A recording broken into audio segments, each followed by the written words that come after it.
Basically, had been in a toxic relationship for 2 years, and it sucks. It's unhealthy. It is really draining and exhausting. And after the relationship, I was diagnosed with clinical depression, and it's not good.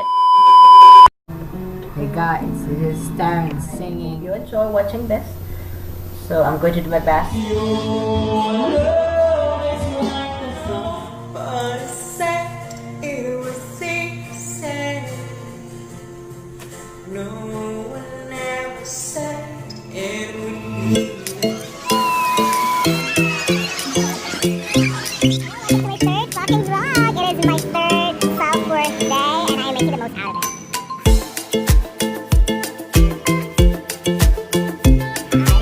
Welcome to my fucking vlog. It is my day 4 with my hashtag self-love wins, bitches. Fuck my door.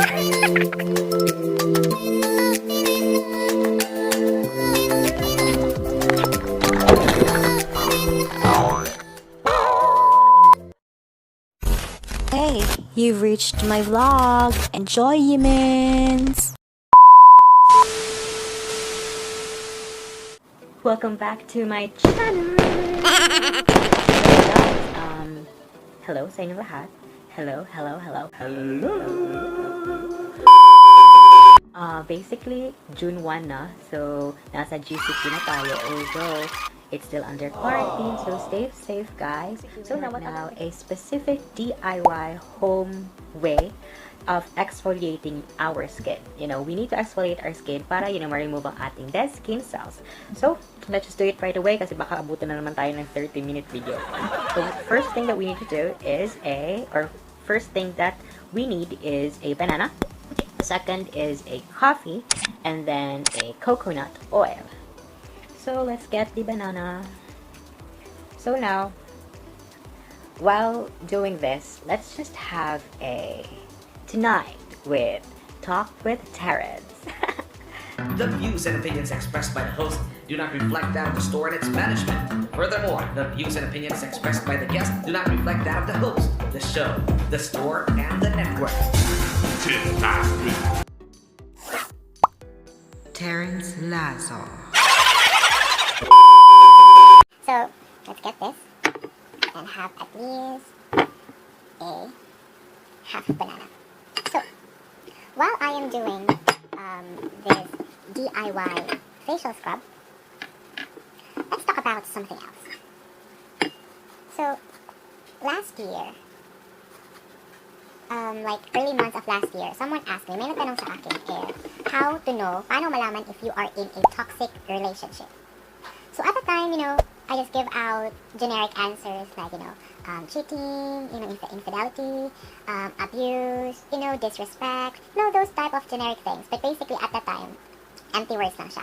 Because honestly speaking, at those moments, I am also in a toxic relationship. Meron ibang kasabihan na you cannot give what you don't have. Like for an example, may nag-ask you on how to lose weight, but you yourself is overweight or obese. So hindi ka pa kapanipaniwala or it is not believable para i-take yung advice mo. I would advise someone, make sure that you have already conquered this. Or, you've been there, you can say anything about it, and they could really see it that, your words are believable and evidence that I have conquered being in a toxic relationship. Well, obviously, yes, it's really positive in a way that I am more aware about being in a toxic relationship because itong masasabi ko sa inyo that one way para magkaroon kayo ng long and lasting relationship is to recognize what are those toxic behaviors sa isang relationship.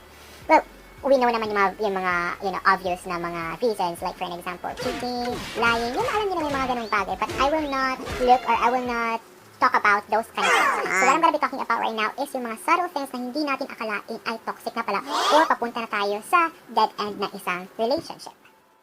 So, ano ba talaga itong toxic relationship? Or, unsa ba yung toxic relationship? So, from the word toxic, basically, it is a unhealthy relationship. For me, it is yung consistent, yung mga negativities na nangyayari. You could say, or masasabi mong toxic ang isang relationship if na-overpower ng negative moments yung mga dapat positive na moments sa interaction. So, that is toxic relationship for me. So now, if matagal na tayo sa isang karelasyon natin or sa ating uyab or sa ating jowa, most likely may mga behavior na ito na nakakasanayan natin. But unfortunately, those types of behaviors, sometimes, hindi natin hindi natin namamalayan na, it is already toxic sa relationship at sa ating sarili. First subtle sign that you are already in a toxic relationship is a chronic passive-aggressive behavior. So basically, lahat naman tayong mga tao ay may pagka-passive-aggressive behavior sometimes. But what I'm talking about is the consistent and the intensity of having a passive-aggressive behavior. So, ano ba itong passive-aggressive behavior na ito? So, passive-aggressive behavior, it is a type of behavior na yung parang ganito. Nakita mo mukha ng uyab mo or yung jowa mo na nakasimangot, yung parang problematic, yung mainitin na ulo. So, syempre, obviously, you ask, what's wrong? Anong problema? And then, sagutin ka lang niya, wala, okay lang ako. gaslighting, also under a passive-aggressive behavior. Like, for an example, na Pinaparamdam niya sa'yo na ikaw yung may problema well in the very beginning, or well in fact, siya naman talaga yung may problema until such time na dumating sa point na you're gonna question yourself. Yung self-esteem mo, yung sarili mo, yung looks mo. So, it is not a good behavior. Aside from that, under sa passive-aggressive behavior is yung mag-self-isolate ng sarili, yung bigla na lang mawala, yung bigyan ka ng silent treatment. What is really the problem having a passive-aggressive behavior or a chronic passive-aggressive behavior sa isang relationship? The problem here is that instead of you solving or facing the current problem, madadivert ito sa ibang bagay. So how can you fix a specific, conflict if you don't know what is wrong? Basically, it doesn't leave a room for a resolution para dun sa conflict or para dun sa problema. Pag yung problema na yun or kahit maliit man or malaki ay hindi ma-resolve or hindi ma-resolve, papatong at papatong ito at the end of the day, either one of you will explode or lalaki ng away and it will create chaos and conflict at, away at away kayo. how do you resolve having a chronic passive-aggressive behavior sa isang relationship? First, for my experience is that express your true feelings. Talk, communicate with each other. Because, communication is not only para sa mga bagay na gusto nyo, sa mga bagay na maganda. Communication sa isang relationship is very important also sa mga problems, sa mga negative things, sa mga ayaw at gusto nyo. To make sure na na-layout yung mga bagay-bagay na hindi mo gusto or sa mga gusto mo, communicating with each other, basically, ma-resolve ito at hindi na ito, lalaki at dudulot sa breakup or sa more greater conflict in the future. Subtle sign for me that you are in or being in a toxic relationship is a scorecard gaming. So, I remember, there is a quote saying that forgiveness is to set a prisoner free. And eventually, later on, you'll discover that the prisoner is you. So, what is this scorecard gaming? So, scorecard gaming, yan yung klaseng behavior na i-bring up paulit-ulit yung mga past mistakes mo, yung mga kasalanan mo, yung mga sins mo in the past, again and again and again. So, if you bring even little issues from the past that you've made, wronged sins or stupid decisions, nakakairita yan. Nakaka-exhaust, nakaka-drain, nakakainit ng ulo, at magdulot ito ng away. We, as a humans, come on, tayo ng mga tao, kita ng mga tao, we are not perfect. The glorious thing about being a person or being a human is that we make mistakes, we fall, we make stupid decisions. That's fine, that's okay. Sometimes it is unintentional, sometimes it's intentional. But through those mistakes that we've made, yun yung way para tayo mag-grow, makatuon, maka-learn, and basically we will know whom are the right person para sa atin. But if even the most committed, loving person make mistakes, human as we are, vulnerable in such things. But then, if those specific mistakes i-brought up sa imuha always, like for an example, ang problema lang is, nakalimutan mong i-flush yung toilet sa car.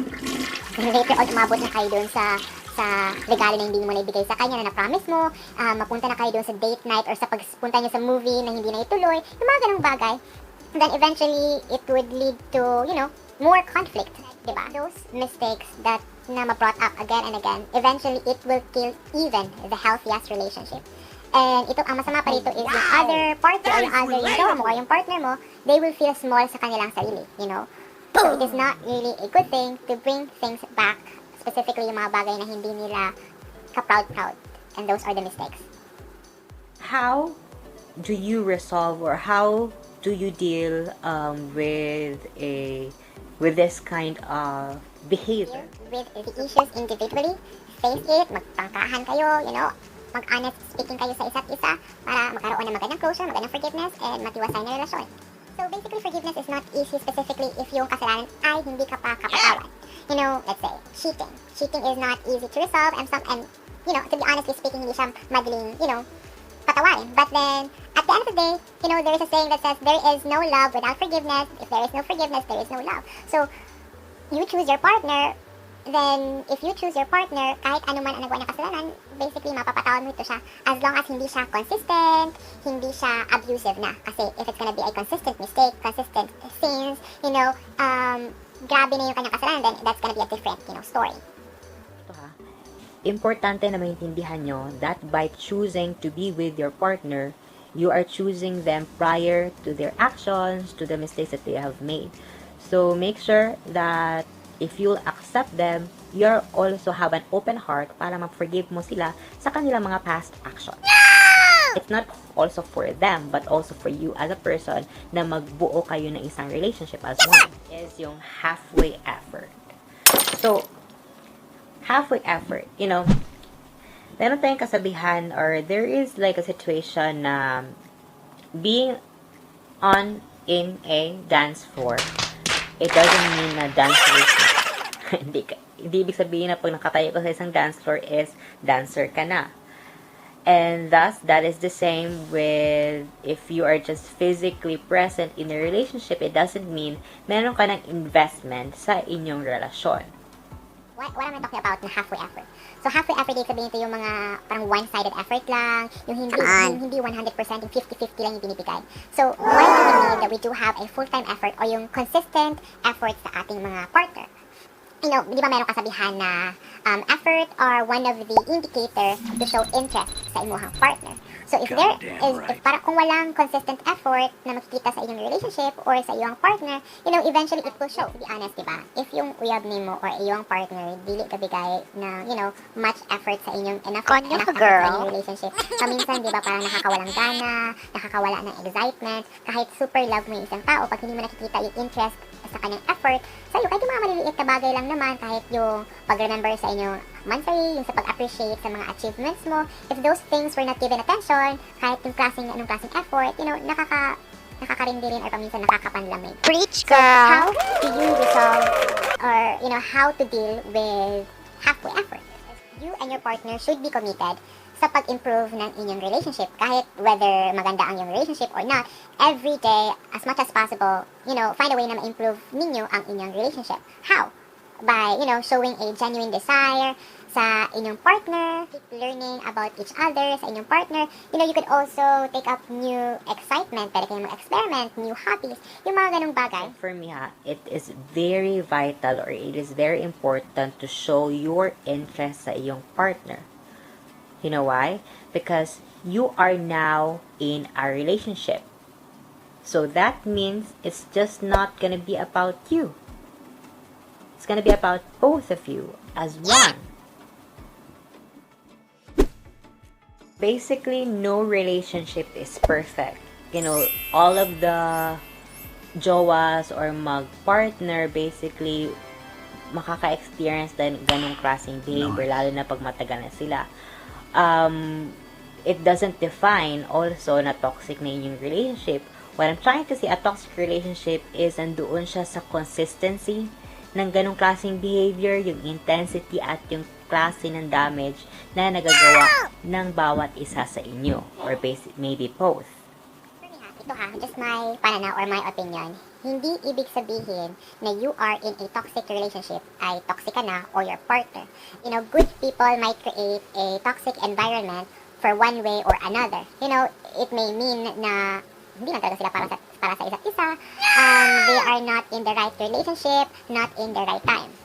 The problem is that if you are already in a long-term relationship, most likely yung mga toxic behaviors hindi mo na napapansin kasi nakakasanayan mo na. Those are some mistakes that will lead to a unhealthy relationship or hindi na masayang relationship. So, we need to make sure na time to time, yung i-re-evaluate natin yung ating sarili, i-reassess natin yung ating relationship sa ating partner. At the same time, magkaroon kayo ng, good journey sa ganoong paraan. Believe me, based on my experience, it is really not good na magstay kayo sa toxic relationship. If you know na very toxic na ito at naapektuhan na ang inyong family, yung friends, ang yung health, ang yung mental state, basically all you need to do is leave. Because for me, fighting to hold on to something that is not fighting to hold on to you, eventually it will ruin you. Not easy, believe me. Mahirap umalis or mahirap mag-let go, mahirap mag-move on if you are stupidly or if you are stupidly in love sa isang tao. But then, it's all about making a decision about moving on or stay. If you would want to risk your health, your relationship sa iyong mga family, sa iyong mga friends, then stay. But then, if you really love yourself, then obviously, kahit gaano kahirap, kahit gaano kasakit, you'll leave, let go, and move on. Pag toxic na, nabalis ka na, hindi na worth it para magstay pa sa isang relationship na hindi ka mag-grow, it will not bring out the best in you. Because the true healthy relationship is full of happiness, hindi man perfect, may discussions or may disagreements, but at the end of the day, masaya. There are magical things na nangyayari. You see your partner grow and you help each other para mag-pursue ang iyong dreams. And basically, it is just gonna be a good relationship, Hindi mo feel na nag-e-effort, hindi mo feel that you need to fight for them because everything just flows as it is. Basically, that's it, guys. So I hope that nag-enjoy ka and then you've learned something out of this video, about our banana and coffee, facial mask, facial scrub, and then, you've learned about how to, recognize the toxic behavior in a relationship, and in other side, in recognizing this type of toxicity, it will give you an awareness para sa future, para sa journey nyo sa isang relationship, and once you are aware, then maaga mo maaayuda or mabigyan ng remedy ang isang relationship so that it will last long and it will be a healthy relationship. So I hope that you enjoy, and please don't forget to subscribe to my channel and click the subscribe button, and please place some comments kung meron pa kayong ibang gustong gawin kong content. And I'm gonna be putting out or giving out a raffle sa ating video ngayon. All you're gonna need to do is subscribe, like, and then follow my social media accounts, basically my Instagram and my Twitter, and then, put a comment there na nagawa nyo na, then I'll look, leave your username or your name sa iyong Instagram or Twitter account, and then I'll look into it, and I'm gonna be giving out 50 pesos load for 10 people, okay? Test mic, hello, welcome, hello, thank you, welcome, thank you for watching, and don't forget to subscribe and click the like button, and then place some comments there.